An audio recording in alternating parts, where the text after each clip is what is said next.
हमें लगता है कि हम अभी मतलब कि उस दौर में जी रहे हैं जहाँ पर जिसके पास में पैसा है, जिसको ज़्यादा ज्ञान है, वही ऑनलाइन कुछ कर सकता है, कुछ पैसे कमा सकता है। बट आज के टाइम में ऐसा नहीं है भाई, ये पहले हुआ करता था।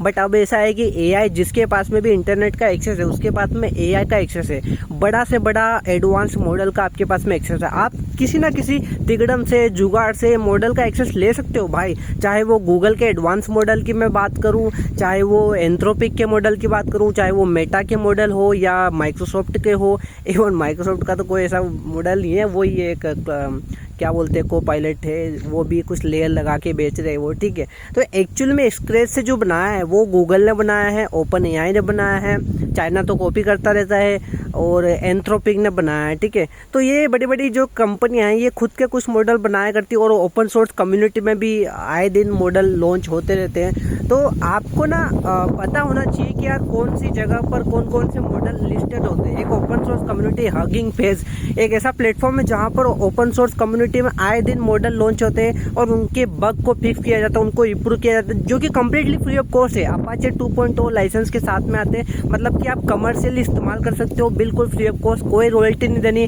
कोई लाइसेंस फी नहीं देनी, कुछ भी नहीं देना भाई। इस्तेमाल करो, पैसे कमाओ, बिजनेस करो, राइट। सोचो आप, मतलब गूगल जैसी कंपनी, मेटा जैसी कंपनी ओपन सोर्स मॉडल को पिक करेगी और उसे फाइन ट्यून करके खुद अपना कस्टमर को बेचेगी और पैसे कमाएगी भाई। ऐसे ही होता है। आपको क्या लगता है ये स्क्रैच से बनाती है? भाई एक बार एलएलएम बन गया, एक बार जो पूरा ट्रांसफॉर्मर है, जो आर्किटेक्चर है वो रेडी हो गया, उसके ऊपर आप फाइन ट्यून करो, डेटा से मॉडल को ट्रेन करो जितना हो सके। अब ट्रेन करने के लिए आपके पास में ऑब्वियस सी बात है जीपीयू टीपीयू की पावर चाहिए, रिसोर्सेज चाहिए।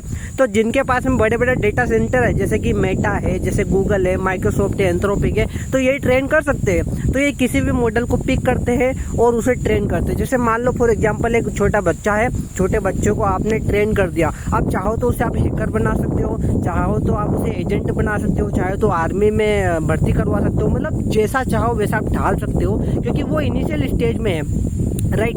तो कोई चीज़ इनिशियल स्टेज में होती है ना, तो आप उस पर पूरा कंट्रोल जमा के उसको आपके अकॉर्डिंग ढाल सकते हो। तो जो ओपन सोर्स मॉडल होते हैं ना, उनका मेन उद्देश्य यही होता है कि आप उन्हें या तो डायरेक्टली यूज़ करो, या फिर यदि आपके अंदर टेक्निकल स्किल है तो आप उसमें कुछ मॉडिफिकेशन करके आपके अकॉर्डिंग पर्सनल यूज़ के लिए, प्रोफेशनल यूज़ के लिए, कमर्शियल यूज़ के लिए इस्तेमाल कर सकते हो विदाउट एनी कोई लीगल इशू, राइट। आप एकदम लीगली अलाउड हो, मतलब उसमें एक कंडीशन रहती है, अपाचे 2.0 लाइसेंस रहता है, मतलब कि आप कमर्शियल यूज़ कर सकते हो। कुछ कुछ में तो वो क्रिएटिव कॉमन लाइसेंस रहता है, मतलब कुछ रॉयल्टी वगैरह देनी पड़ती है, या फिर उन्हें कमर्शियल लाइसेंस के लिए कॉन्टैक्ट करना पड़ता है, ऐसा कुछ सीन रहता है। But as far as I know, आज के टाइम पे आई डोंट थिंक कि आपको मतलब कि ऐसा सोचना चाहिए कि यार नहीं यार, बड़े लोगों के पास में एआई मॉडल का एक्सेस है। भाई छोटे लोगों के पास में भी एक्सेस है। थोड़ा इंटरनेट पे जाओ, रिसर्च करो, जुगाड़ जमाओ, यूट्यूब पर वीडियो सर्च करो, आपको मिल जाएंगे, फ्री में एक्सेस मिल जाएगा।